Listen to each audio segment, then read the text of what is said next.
Kain po tayo. Ito po ang aking hinanda para sa aming pananghalian.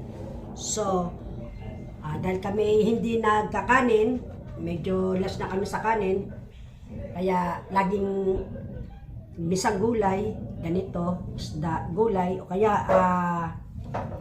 gulay, tapos isda, chicken, mga ganon.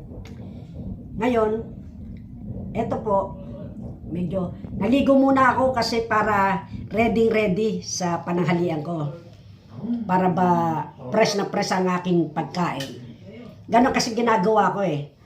Kailangan talaga meron kang self-discipline. Pag wala kang self-discipline, hindi mo kakayanin. Sa una hindi ko kinakaya, kala ko hindi ko kaya. Pero sa tagal-tagal, makakaya na rin pala. Kain po tayo guys. Ito po. Sarap.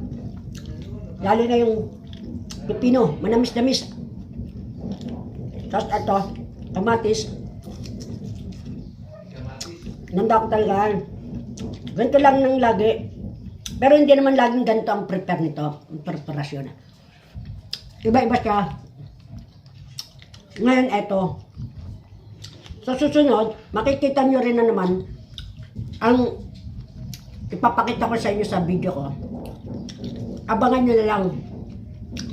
Pero, bago lahat, please subscribe, share, like, and comment.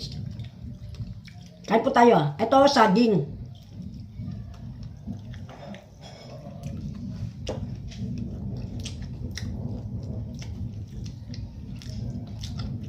Sarap guys. Pag sanay na kayo, kakayanin niya. Ako na kaya ko. Una kaya ko, hindi ko kaya. Pero, tagal-tagal, nakaya ko rin. Kasi ako, makikanin talaga ako. Try nyo.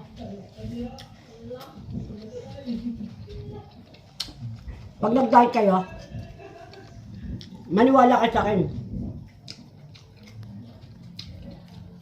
Sa loob ng 2 linggo, bababa ang timbang nyo.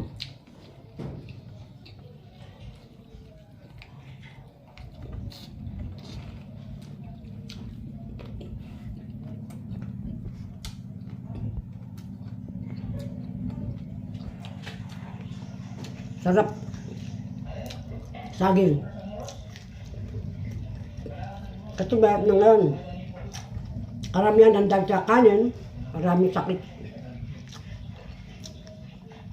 Kaya ganito, nang gusto mag-diet, sa sunod, makikita niyo ulit sa sinablag ko kung ano mga piniprepare kong pagkainan.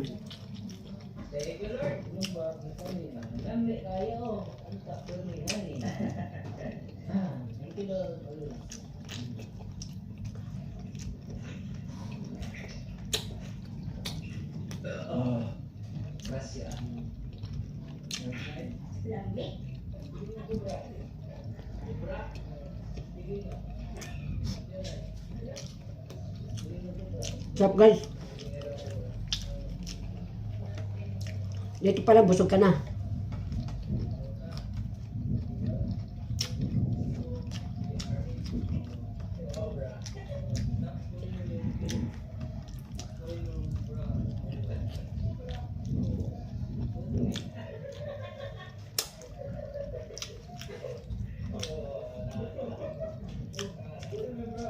Ihuli nyo yung tubig. Ang tubig, inuhuli.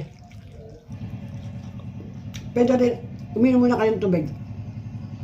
Bago, uminom muna kayo sa baso bago kumain.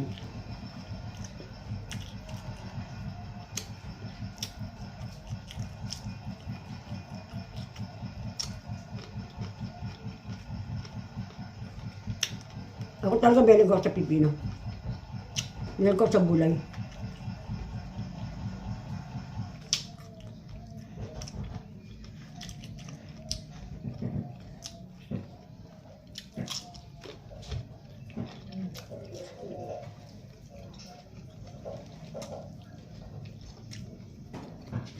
Sarap.